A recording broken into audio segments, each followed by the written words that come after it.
Okay, done. All right. Okay.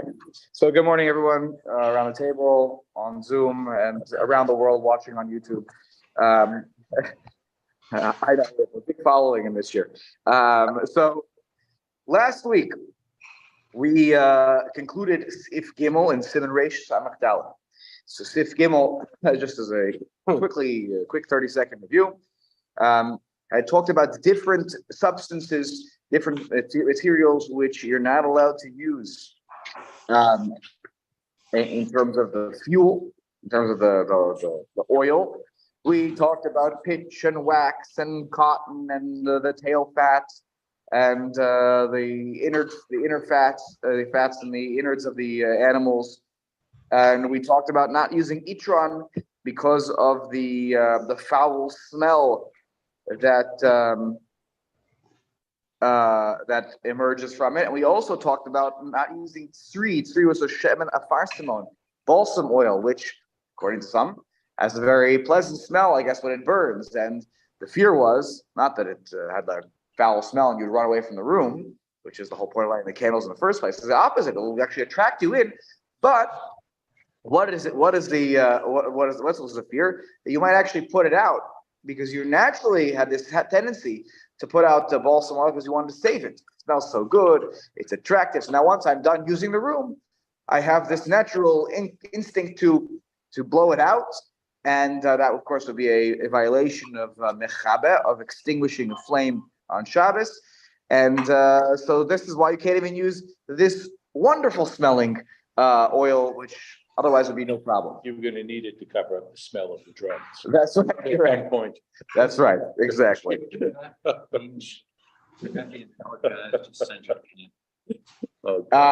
that be analogized to scented candles? I guess. I never thought of that, using a scented candle for Shabbos candles. I mean, if the yeah, I mean, I guess this would, if it's the kind of thing. Here's what I say: if on a Tuesday, here's the calculation. If on a Tuesday you would put this candle out when you're done using the space in which this candle is, which you might do actually, because you want to save the candle, you want to save the oil, you want to save that fuel. So then maybe on Shabbos, yes, if you're accustomed to usually putting this candle out, with in such a circumstance when you're done using the room, then maybe on Shabbos as well. So I never thought of that application here, but that would mean that if you light a scented candle prior to the start of Shabbos, not as your Shabbos candles, could be any candle. Remember, it's not talking about just Shabbos candles, and you leave the scented candle on. It may, I don't know.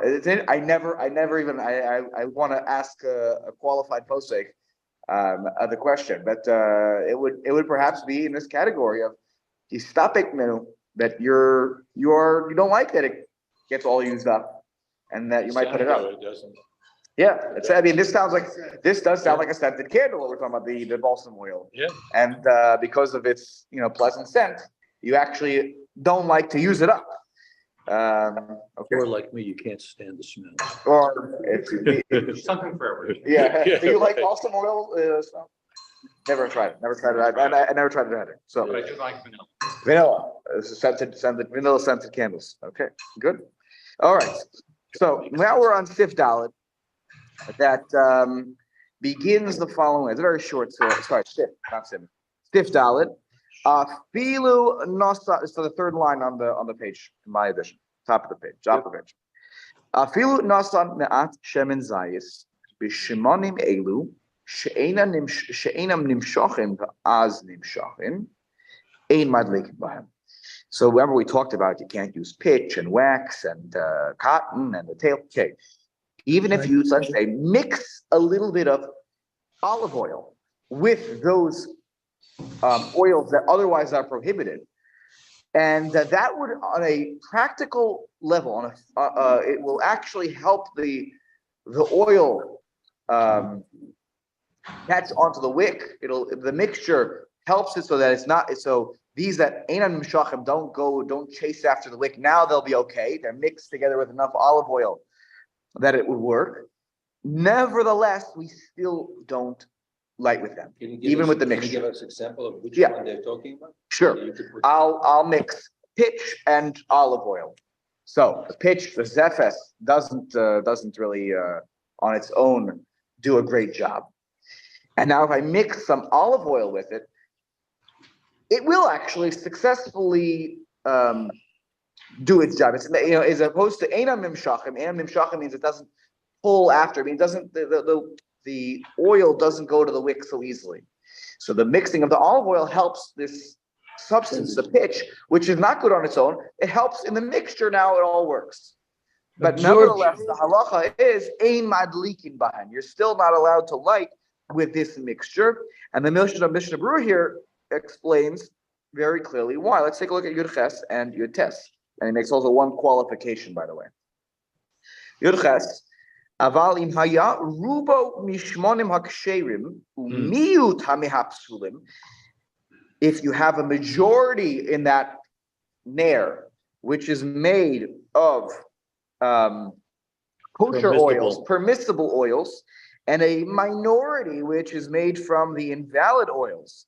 Batel berov umutar. We apply the principle that the minority is invalid, is nullified in light of the majority, and therefore it is a permissible mixture. Okay, this is not a surprising principle. Mida oraisa on a Torah level, the idea if there are two substances that are mixed together, the majority acharei rabim lahatos, we follow the majority, and the majority here is made of kosher oil. So then that would be okay. That's not what we're talking about here at Sif Dalet. That's what he's clarifying. Ma'at means it's the minority. The majority is the invalid, the puzzle oil, and then you have a little bit of olive oil, which is, of course, kosher oil. Yud Tes, ein madlikin. Why can't I light with this? So he says, because it is the rabbi's decree that perhaps you will come to light with it by itself. So I used it one time, mix. Okay, it worked pretty good. All right, I don't have to mix the olive oil this week, and the next week you're going to light the candles, and you're not going to mix anything kosher, and so it actually won't work so well. And then you may come to tip the nair in order to try to adjust the flame. So that is the explanation behind Seif Dalet. Let's move to Seif Hey. Excuse me, Rob. Could you Yes, say the Seif Hey, is that above the line or is that below the line? Where are you, please? So Seif Hey is we're about to do Seif Hey. Seif Hey, we're going to be back in the Shulchan Aruch. It's 4 lines from the top of the page in my edition. In the middle of the line, the first word is chelev, the second word is mehutach. I have a Shotev Katan by Seif Hey. I'm obviously on the wrong page. Siman, so are you on Siman Reish Samech Daled, top of the page? No, I was on Reish Samach Vav. I see. Oh, okay. Reish Samach Dalet. Okay. So Simeon, you'll give the shir on Reish Samech Vav though. That you're already ahead of us. All right, so Reish Samech Daled Seif Hey. Seif Hey is where we are right now, 4th line. Okay. Chelev mehutach. Chelev mehutach means fats that have been almost like boiled. Okay, so you take the fats of the animal and you liquefy them. Okay. Vikirve dogim, the innards of the fish. Okay, which are more liquid than they are solid. I'm not gonna say that they're liquid. They may have a little bit of viscosity to it. Okay, ein madlikin bahem. You're not allowed to use these to light with them. Let's just pause for a moment and look at the Mishnah Berurah down below. Chaf and Chaf Aleph, Sif Katan Chaf, Chelev mehutach, shehitichu oso al ha'ur. You brought it to a boil over the fire. You liquefied this fat. O shehu chelev machui mime'eh habehema, or it's fat that is machui is already like it's Like an emulsion? yes, but emulsion is already. It's not like water, but it's it's already. Ooh, there's a good word I was. Digested? Not digested. No. It's You could like take you all have seen this. Like it's fat sometimes that Sure. it's not congealed. It's less than congealed. It's you can touch it and it's just it's like it rubs it like I don't know. It's what was the word you used? I used emulsion. Emulsion. Okay, we're gonna go with that. It's not congealed. Actually, we're gonna talk about congealed in a moment here. So you have here it's from the innards, meaning the eha be'ena, from the innards of the animal. Okay, so basically it's already in a mostly liquid state. The husha adayin lo nikrashu. This is to the point that you just made, Lloyd, and it's not congealed. It has not yet congealed, at least. Aval im nikrashu. So this halacha about the chaylev is different that when it's liquid, as opposed to we're not talking about congealed, because if it was congealed, haran oser afilu benesinas shemen l'soch. Even if you try to mix kosher oil with congealed fats, the Ran, Rabbi Nisim, a great Rishon from Girona, Spain, says absolutely you can never mix anything with this. That's terrible. It won't work. Because of Eliyah Rabbah, the Chainikar and the Eliyah Rabbah paskins like the Ran, that if you have congealed fats or congealed innards, any congealed innards of a fish, no good. And this is I really love this line because it shows an intellectual honesty. Okay, the Mishnah Berurah says, came. Then I was learning, and then I realized, the Ramban also says that once it's congealed, it's no good. And the Rashba and the Ritva, you have all the heavy hitters of the Sephardic, period of the Rishonim. That they all paskin like this. They all rule it. Excuse me. And they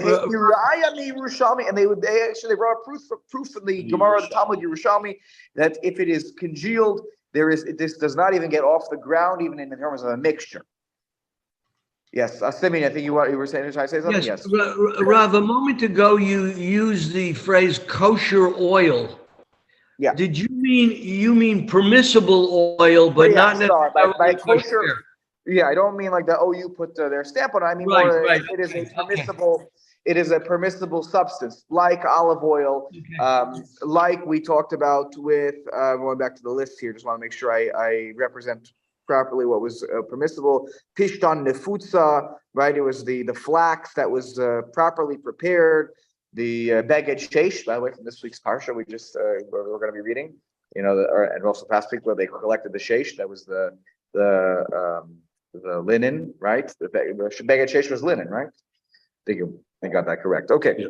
But it says im natan ba'em me'at. It means it. So now let's go back. So let's go back to the Mishulchan Aruch. We didn't read that part. Let's read that right now. Perfect. Is that okay? We read it and then you ask the question? Mm-hmm. Okay. V'im natan. So we're back in the Shulchan Aruch. That's the last line of the Shulchan Aruch on the page. V'im nasan b'hem me'at me'achas mishmanim mashem adlikim. If you put a little bit of the permissible oils with this mixture of the liquefied fats or innards of the fish, muter lahadlik b'hem. Then you can light. Now we said in Sif Daled, you mix one of the, let's say, zefes, the pitch, the shava, the wax, with a little bit of olive oil. No good. The Chazal still didn't allow it. Not because it wouldn't actually work, but because of the fear that you'll actually light it separately. That's the majority, right? Here we're saying that even if the chaylev is the majority, and on its own it wouldn't work, when you mix it with olive oil, let's say, you are permitted. So now what's the difference? Why did Chazal not make a decree about this? So let's take a look now. Because you've increased the flammability of the mixture, and there's no chash that you might adjust it on Shabbos. Well, the question is why not? But then if that was the case, why not allow the zefes, the pitch, with a little bit of olive oil? Why did the rabbis fear that in that situation that you might come and light it separately next week, and next week I'll light the pitch by itself, and that will lead to a whole set of, perhaps Hilchot Shabbat. Here, why not say that I shouldn't allow you to light with the chaylev, the fats, because next week you'll light with the fats by itself, and then that will lead to a problem. Why no gzeira here on the potential for separating it out next week? You hear the problem? Hear the differentiation here. I hear the problem, and in the problem is the answer. The pitch doesn't lend itself to mixing well with the olive oil, and you have to be able to have a viable mixture so that the flammability of the mixture will not cause you to make an adjustment on Shabbos. So the one thing I'll say though is that the Shulchan Aruch, the way he describes in Sif Dalet, he says that you put enough of the olive oil, not that it's the majority, enough that it's nimshachim, meaning it works. It actually will work. So then, and yet still I'm not allowed to light with that one. So let's take a look at the Mishnah Berurah because he'll explain the differentiation here. So first of all, chapal, the innards of the fish, kirbei dogim, shenimucho, that have, and this comes from the word nimuach, that have melted. It's like nimuach is liquefied. That's the word machloi, by the way, before. It's liquefied. Again, maybe it's not like a clear liquid, but it's liquefied. So the nimucho is like a melt, right? The shemen salul osim migalgal eno shel dag. Okay, so you guys will have to help me about the Metzias here. I could translate all the words. The oil that it's clear, salul means clear. Sheosim with it that you make. This, I guess, is the innards of the fish that we're talking about here. That you make from the galgal eno, the eyeball of the fish. There's some sort of oil.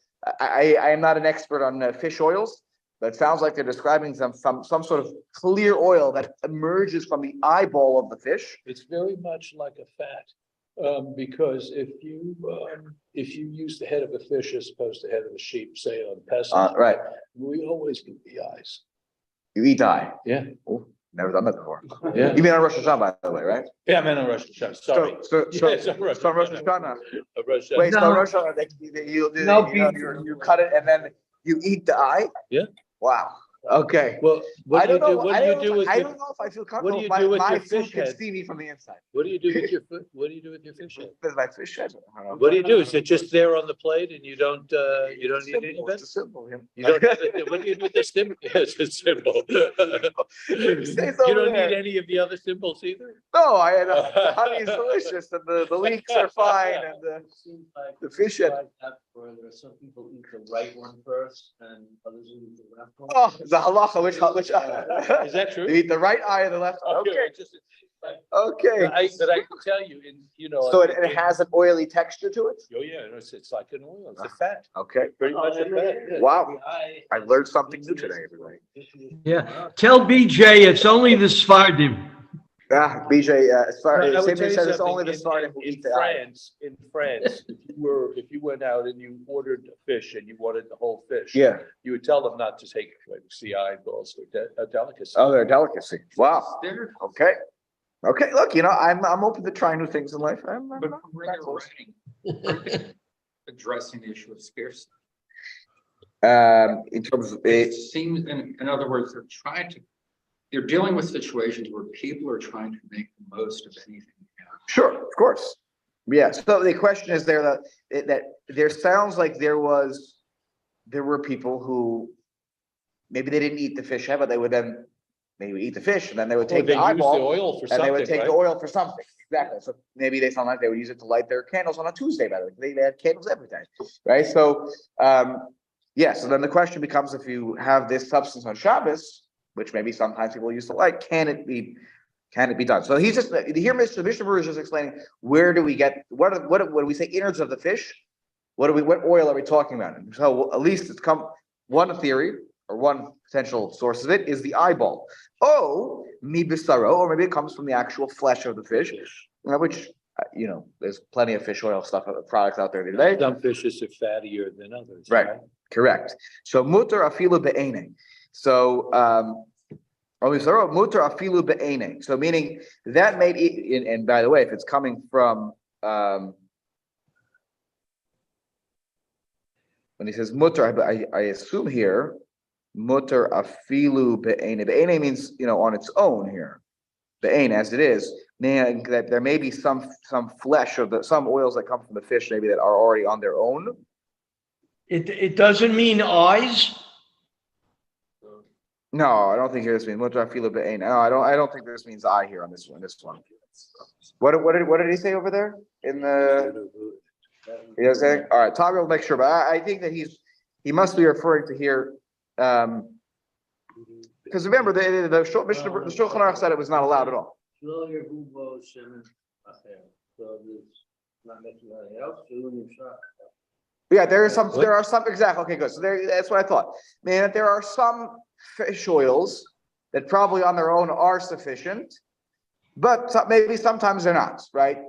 So again, the one we're talking about here in the Shulchan Aruch, though, clearly in his case, when you're not allowed to use it, is when it's problematic, meaning when it's not going to on its own do a sufficient job in providing a stable light. So now Chaf Beis, he's going to differentiate between Sif Dalet and Sif Hey in the halacha. Why, when you mix in the Sif Hey with the fats, we allow it, but in Sif Dalet we didn't allow the mixtures.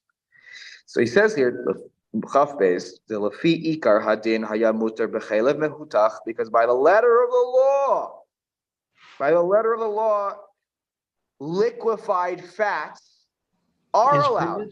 The fats that we talked about in Sif Gimel, when we said, oh, you can't use that, that's when you open up the animal. Again, I didn't witness this one time in my life. You open up in the shlach house, in the slaughterhouse, when you open up the animal and you see the fats before it ever gets processed, it's not quite a clear liquid, right? And it's a little bit more viscous. It's not. You wouldn't define it as a clear liquid at that point. So Fat from gel. fat is usually congealed. It depends on the circ. I don't know if That's probably because depends on the temperature, right? Right. With time and temperature, it may congeal. Right? Correct. If it's hot, maybe not, right? Yeah, but they said you can't use it. I mean, if you warm it up, yeah. Right, and so that's what he's saying here, that if actually, by the letter of the law, it is permissible to use heated up, boiled chaylev, because that actually does do a nice job catching on the wick. Ela de Rabbanon Gozrubo. Why did the rabbis aser fats? Because sometimes you light it without having it heated up, and then it's a little too congealed. So the rabbi said, you know what, when it's mixed, though, chaylev is mixed with something else. You know what? We're not going to step in there. Because next time. But that's the majority. No. Even a minority. Even so, you mix a little bit of olive oil, let's say, with heated chaylev. Now, let me explain. And the last few words are very important here. I mentioned this concept last week. Right. The rabbis had a rule they worked by, that they would, it's okay to make a fence around the Torah, put up a fence. Keeps you safe. There was no reason to put another fence around the fence. In halacha, we don't do that. Ein gozer gzera al gzera. That's the Gemara talked about it a few times. We don't make decrees upon decrees. The decree here is that we don't want you to light with chaylev, because even if it's liquefied, because sometimes it won't be liquefied and it'll be congealed, and it will be a situation where you actually may violate Shabbos because you have to play with the candle, or you may instinctively, I should say, play with the candle. Here, what happens when you mix a little bit of olive oil with the heated up chaylev? On its own, the heated up chaylev is gonna light beautifully. But now that I mix a little bit of olive oil into it, it's another step of the decree to say, now you can't light with this mixture, because we fear that next time you won't light with the mixture, and then the next time after that, when you light with the chaylev mehutach, you light with the liquefied fat, the next time you'll light with congealed fat. That's 2 steps away. And therefore, the rabbis never make a gzeira. That's a 2-step gzeira al gzeira. And so here they say, you know what, it's fine. Just you'll mix it. It's not a problem.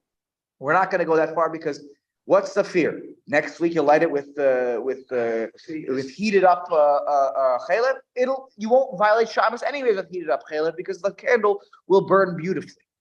And it's only that if you then the week after that, then you'll use not heated up fats and it's congealed. And then you're going to run into a problem. So they didn't make this 2-step decree, and that's why it's permissible once you mix a little bit of olive oil. resolve the issue of the quantities of the. Here it doesn't matter if it's a minority because it will light well on its own. It will light well on its own. The only reason we don't like to use chaylev mehutach, the boiled fat, is because in some weeks you'll be like, I don't have to boil it this week.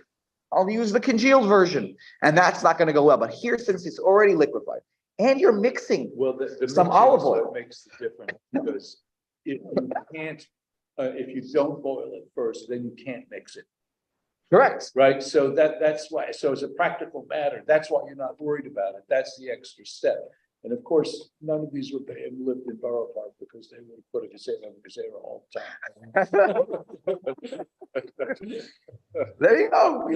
Right. So correct. Yeah, the Gemara, by the way, it's a very important principle, right? That is a very Jewish principle. Ein goes in gzera like gzera. I know that there are so many chumras out there today that the Jewish community has taken on, which just seem to be in contradiction to this principle, but that is certainly a principle. But that's different. You're taking something that's permissible, right? When you mix it up, but let me ask you a question. So when it says below bechelem, means you're not supposed to light the candle with chelem, with the fat of the animal. Back in Sif Gimel, Now, yes, correct. How could you? And say- even, by the way, you're not supposed to light it if it's heated up on its own.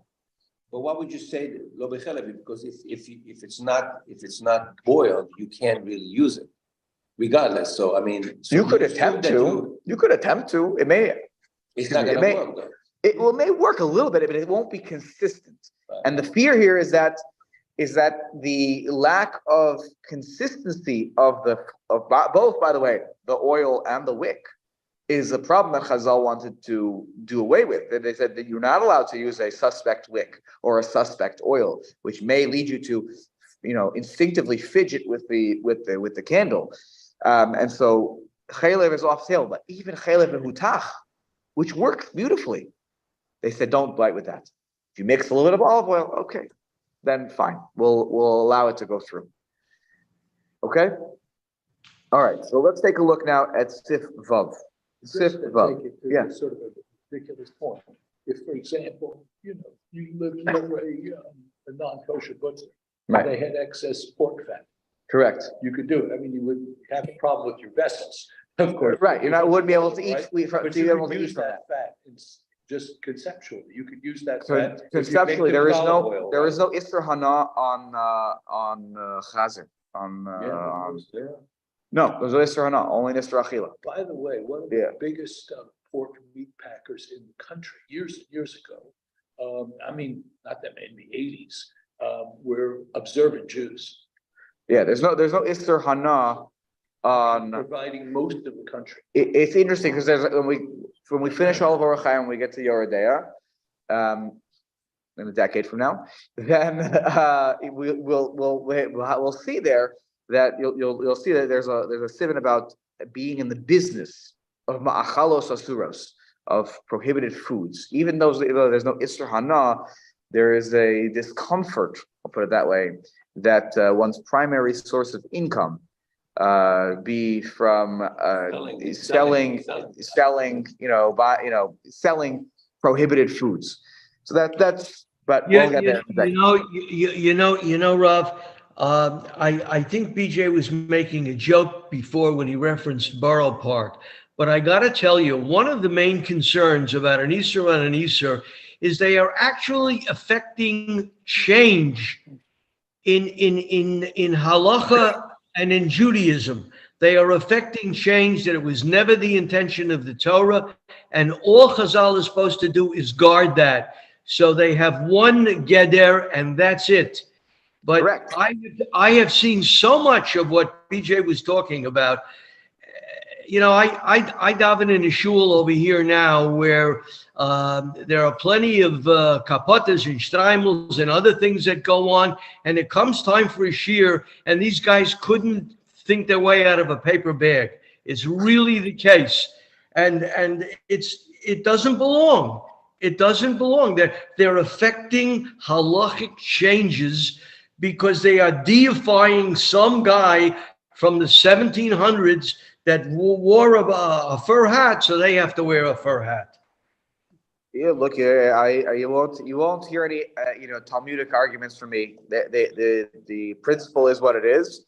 and that you know. I've seen Hasid, I haven't seen Hasidim violate this as much as I've seen our own black hat community or our own, Yeah. I think that modern Orthodox black hat, Okay. everybody wants to be more mahmir than the next guy. Correct. Hasidim are generally a little bit more analytic in what they do. That's been my experience. So I'll just say one thing and then we'll move on, which is that I think I've quoted this in this context in this group at some points in the past that the longtime Rosh Yeshiva of Yeshivat Har Etzion, not Rav Lichtenstein, but Rav Amital was the story goes. Yeah, that's a story. I assume that there's some truth to it because just who he was, but stories could be sometimes. So he used to learn Mishnah Berurah, and he would learn through everything, and he would get to a part where it says, where the Mishnah Berurah say, "Oh, Bal Nefesh Yachmer al Atzmo." He said, Bal Nefesh means like someone who's like really, really a very pious person. Like, Bal Nefesh, you'll be machmer for this. Oh, that's not me. Good.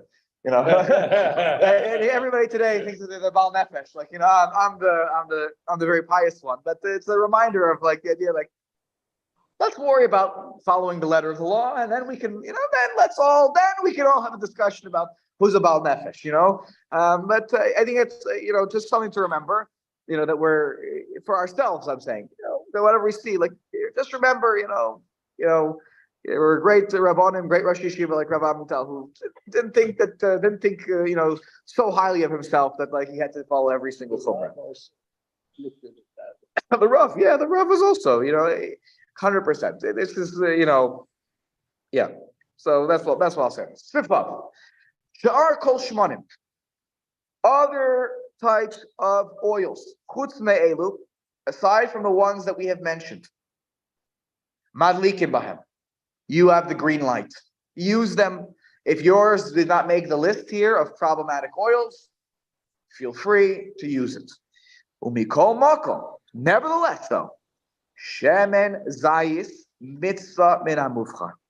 Olive oil is the choicest to use for the mitzvah of candles. That's why I wanted to tell you this. Yeah, that's right. That's why the Neironim, the higher level Neironim, right? Exactly. They pay more for. They mix what? They mix a little bit of olive oil. Why? Because that's the choicest way. That's the mitzvah min hamufchar. That's the best way to fulfill the mitzvah. But you know what? Because that may be the controversy on the scented candles, because the candle wax otherwise is perfectly acceptable, right? So now it's just that you've added a scent to it. So does that mean that you look at it like balsam oil? Or is it more like, no, it's permissible and it's not in a prohibited list, so I can use it, right? So I guess there's a result there, right? Just creative. Yeah, just creative one. I wonder what Mr. said about it, because olive oil in Eastern Europe was not necessarily available. Correct. Okay. So take a look what he says by that. Let's take a look at Mishnah Berurah. He actually talks about what happens in his day. Right? Take a look. So Hamufchar, Sif Katam Chav Gimel. I'm sorry. Yeah. What we're hilchot Shabbat and also Ne'ot that you want to It's light. it's really all the Ne'rots in your house. Right. Correct. It's coverage everything. Correct. That's right. So Hamufchar, he says, Sif Katam Chav Gimel. Look, olive oil, in the opinion of the rabbis, is preferred from all because it's better at being nimshach achar hapsila, being absorbed into the wick. The im ein shemen zayis matzoi, Tommy. If olive oil is not something that can be found, right? Mitzvah b'shar shmanim she'oran talul. The mitzvah can also be done with other oils whose light is clear, and by clear here it means it burns in a way that actually I think it gives off a nice flame, right? A nice clear flame. Vehem kodmin lejener shava, and that is preferred over a wax candle. Now, here's a wax candle. Didn't we aser wax last time? Be patient till Sif Zion. I think I mentioned this last time also, that if you wrap wax around the wick, then we're going to allow you to light it. Okay, so that's why he's talking about a wax candle here, because you say, why is wax even in the discussion? It will make sense in a moment. So anyways, any kind of oil that produces a very clear light is more preferred than a wax candle. V'ner sha'ava kodem l'ner shel chelev, and a wax candle is more preferred than a candle that is from fats, from animal fats. De'ora yafevet salul, because the candle with the wax produces apparently a more beautiful and clear light than the ner shel chelev. Okay. I haven't done the experiments. I haven't done the experiments to test it. Mixed With olive oil, maybe more preferred, right? You're saying? No, mixed with oil that we could do, and it's allowed to be used. When they say. Yeah, when he's okay, good. Is out of the So question. ner shel chelev on its right. So as again, in Sif Zion, we're going to see if you have congealed chelev, that's the wick is inside, and then the chelev is congealed all around it. We're going to allow you to use it. When we talk about the substances that we've been using so far, imagine a cup, where you light a little candle. You put the oil, or the fats, at the bottom. You put the wick, then so you kind of like you place it into it, not that it's down inside. The way today you are by a wax candle, the wick goes all the way through to the bottom, right? You won't find this kind of a setup.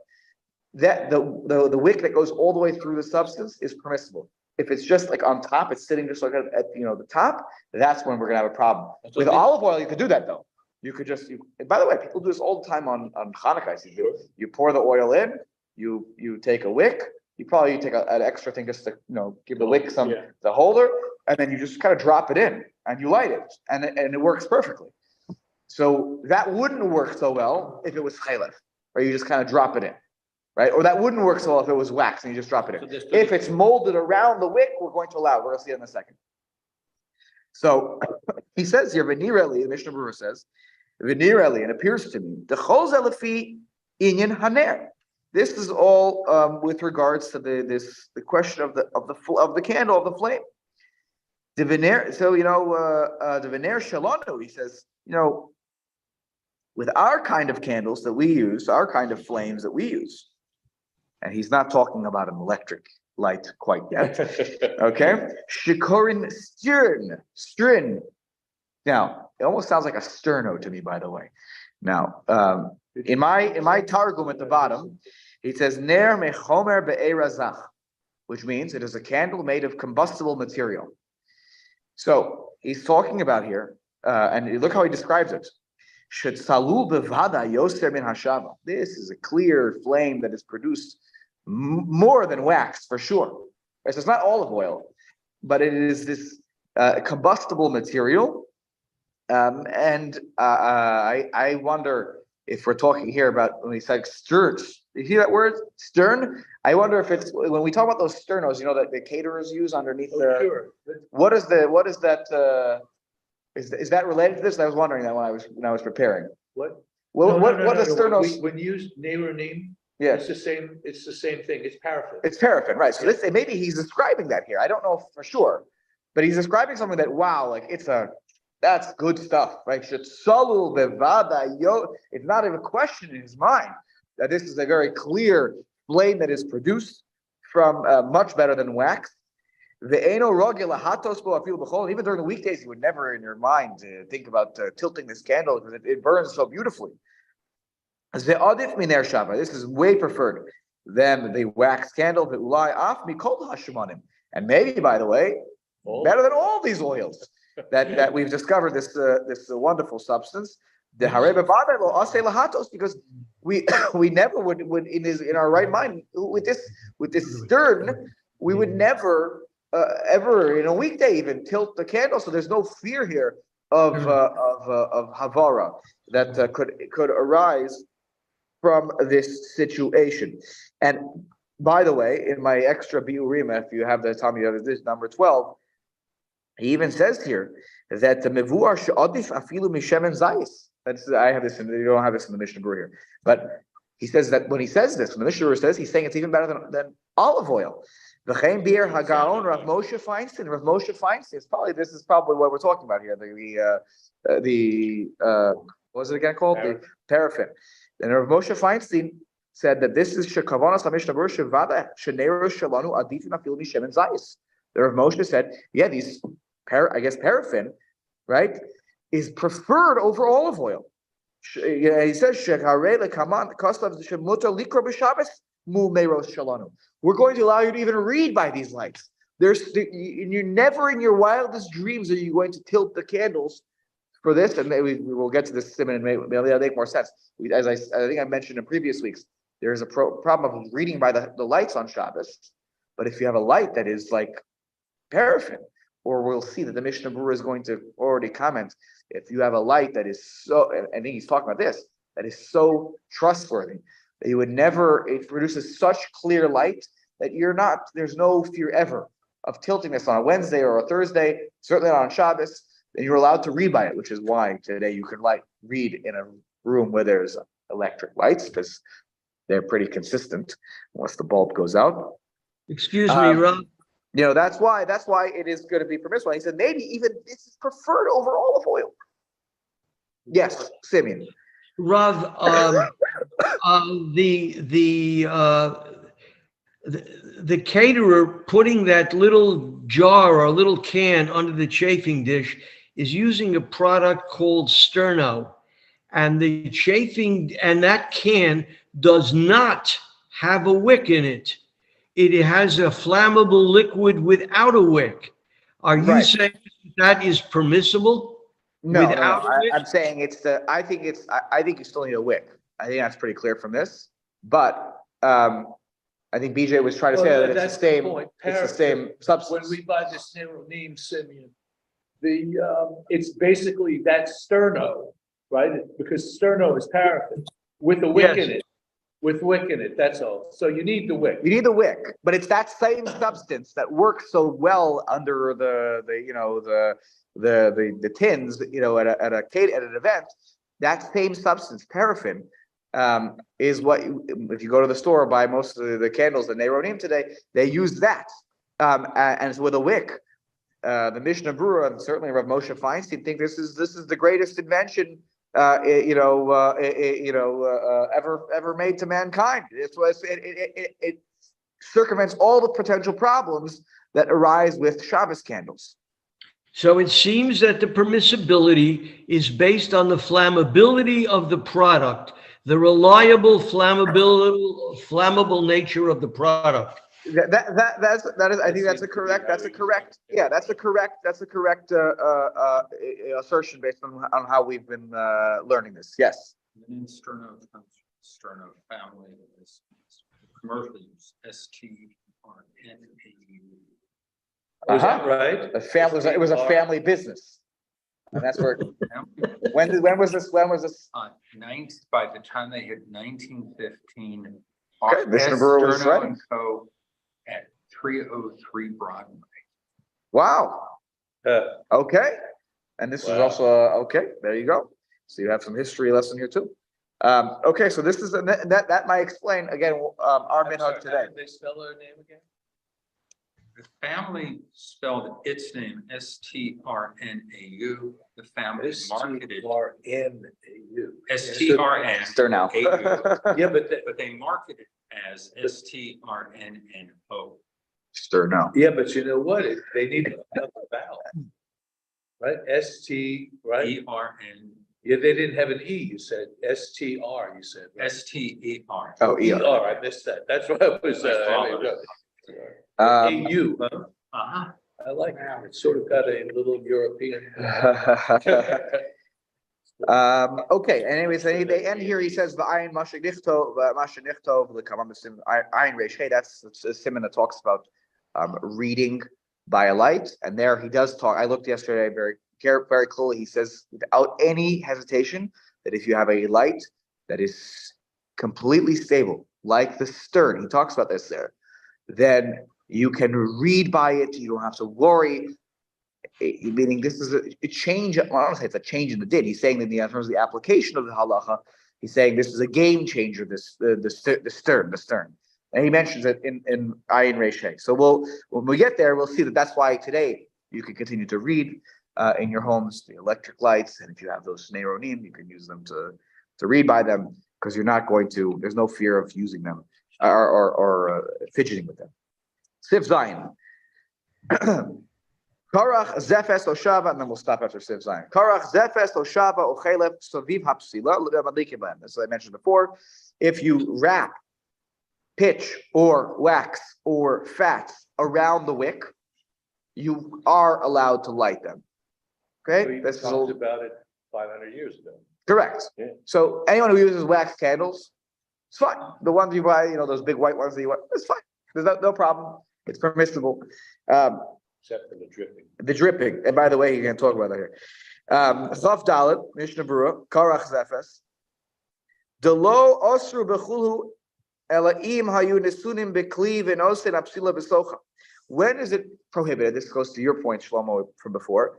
They only prohibited all of these substances, the pitch and the wax and the fats, if they were placed in a kli, in a vessel, and then you simply put the wick inside of them, as I was describing before. Like we do with olive oil, right? Because it's not going to catch very well. The substance is not going to go be pulled in and drawn into the wick very well. But this will, if the wick is inside, like we see in the wax candles we have today, then it will be nimshach. It will do a nice job being pulled towards the wick, and therefore you are permitted to light it. Make it like a stick. Put it. Yes, then it's permissible. Yes, if it's saviv hapsila. How does that go with our scented candle? The scented candle, though, maybe the problem is the scented part. If the fear is that you want to save it, right? If you want to save it. Now, I have never heard of anybody, though. I'm just putting it out there. I have never heard of a prohibition on a scented candle. I'm not saying it shouldn't be, or it should be. I've never heard anyone. Don't you only have them in that? Yeah, right. Yeah, right. Exactly. It's some people I think they like to light it in their in their house. Sometimes they like to give off a certain smell, but like I've never heard the discussion. I've never heard the discussion of a scented candle. All right. Well, one last one. Saviv Apsila Chafei, and then we're done for today.